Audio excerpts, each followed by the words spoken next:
Surprise, motherfucker. Are you some kind of radical? What's wrong? Why not shoot? Your opponent is just a schoolboy. Or have you finally realized the only ones who should kill are those who are prepared to be killed? What's happening here? I, Lelouch V. Britannia, command you. Now all of you, die!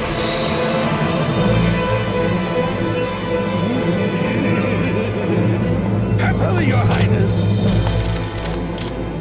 Fire!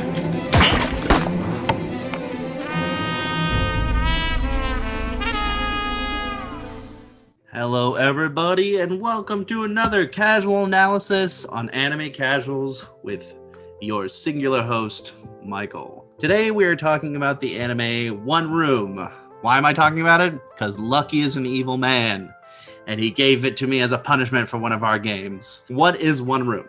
OneRoom is a first-person view anime. What does that mean? Well, just like I'm talking to you now, that is how the entire anime works. You are the main character and male protagonist, and you talk to a bunch of ladies and your sister during this 3-arc anime, carry on conversations and develop a story and kind of figure out the personalities of these women, or girls, as I would say. Why is this appealing? Well, unfortunately, not as appealing to me, but why would this anime be appealing to you? Well, maybe you really like to play dating sims, because it really plays like a dating sim, except without any dialogue options. You just assume that there's dialogue options because all of these girls tend to have the conversation without you actually inputting anything, and they just fill out their B part of the conversation without the A. So it's a little awkward in that way, but it kind of makes for a fun viewing experience, and it's very unique in that way that it's, again, like playing a dating sim without actually playing it. During the course of this anime, there's 3 different characters that you meet. You meet Yui Hanasaka, which is your 17-year-old next door neighbor, who is an aspiring student and wants to go to university and is there staying with her older sister to study, and then runs into you and you end up being her study partner. The second arc, and each one of these is 4 minutes and 4 episodes, so you can get right through this first season.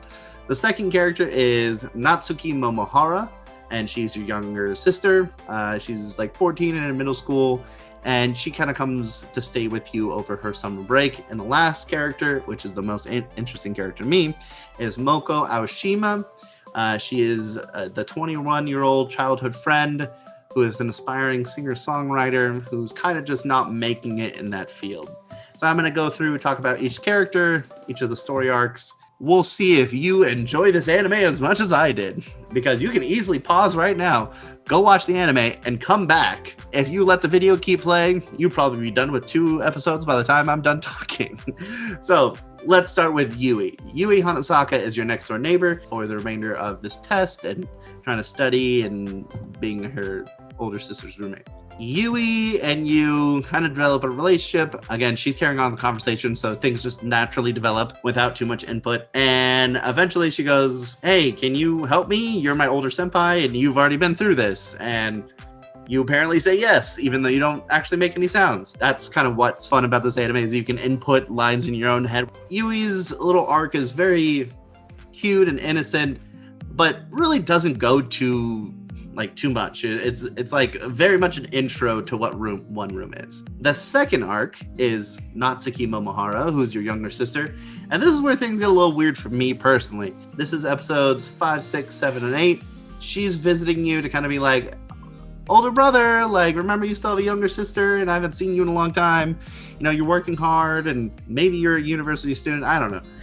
It was hard to really kind of catch all the details without really the input of the main protagonist.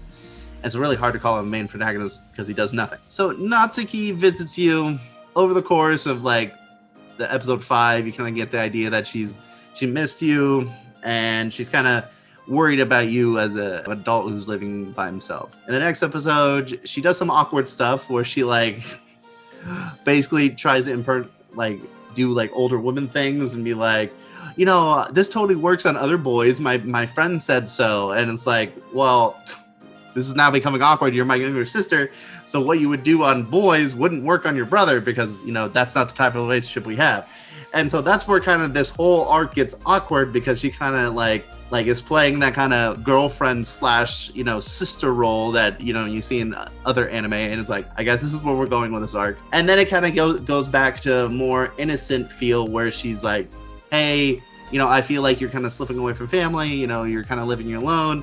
That's kind of unhealthy. Let's think of the good times of when we were kids. And, I'm like, oh, okay, well, we're kind of getting sweet, but this whole awkward is now tainted by the awkwardness of you. To continue with awkwardness, in the Blu-ray, there's actually an episode of each of these characters in swimsuits for some reason, and then there's no story apart from that. It's just more of the same story, but they're in swimsuits. I'm like, why do we need the younger sister in a swimsuit, having her own swimsuit episode? Awkward. All in all, Natsuki, I could do without for this anime because it really tainted the vibe of this, and maybe not as excited to go in the third arc. But the third arc, ooh, so good. The third arc is pristine storytelling. Not the best I've ever seen, but it's really fun for being a 18-minute long story. So Moko Aoshima is your childhood friend. She's in the adult world because she's like 21 and she's trying to make it as a singer-songwriter who works part-time. She follows those stereotypes, and where she's trying to make it, she sings on the side of the street, but just isn't finding any luck. Through her experiences with you, she develops the feelings again to really try to go out there and make it. She has a couple of like vulnerable moments with you where you have these long talks of how like she's kind of given up on her dream and starts going, well, I'll work hard as long as you're working hard, because apparently you as a main character want to be a novelist. By the time it hits the last episode, she's kind of gotten to a point where she's like, I'm gonna write a new song and it's gonna be, we'll see what it gets me. I really like the childhood stories, like these two people haven't seen each other in a while, meet each other again and they have this lovely romantic time and really get to know each other. It's very adorable to me. Overall, this is my favorite arc because Mocha has a real story to tell that's not just, I feel like, very basic storytelling, which is like so many dating sims are like, well, you've got the girl next door, you've got, this other character, you got childhood friend character, you got like popular girl at the school, you've got like all these basic stereotype options.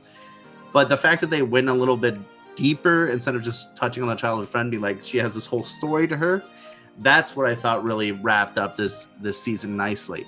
But overall, 8 episodes of 12 being kind of meh really kind of made me like 5 out of 10 or something in this anime, because if one story catches me but the other two don't, I'm not going to be too enthused to watch season 2 or 3, which there is out. And there's actually another side anime that's called Roommates, where they flip the whole thing and they actually tell the story from a female protagonist role, talking to several males. So if you are female and you're watching OneRoom and you're like, well, this is awkward for me because I'm not a male, at least the viewpoint of how they're telling the story, you can go watch Roommates and see if it does anything else for you. Maybe it's still the same awkwardness that OneRoom feels. Overall, OneRoom, it's okay. I would say try to skip the sister part, maybe skip the Yui part unless you're ready for season 2 as well, because she's in there. But watch the Mocha, the last 4 episodes of OneRoom, because they're very nice and they're all standalone. You don't really need any other part, at least in the first season, to give you more information about anything else. So OneRoom overall, let me know what you think of it, because I'm really interested to hear your opinions about the anime. See if they differ from mine, or what parts you liked that really stood out above the rest of the season, because that last part was really solid for me, and I really like to hear other people's opinions and to see a clash of opinions between me and you. So I hope you enjoyed watching this episode. I hope you have other anime recommendations. Maybe you have something that's really truly terrible, like Johnny's Handshakers, that you want me to watch. I'm totally down for that. Show me all the bad anime and I will consume it all. Thank you for watching. It's been another wonderful episode. And as I always say, stay casual.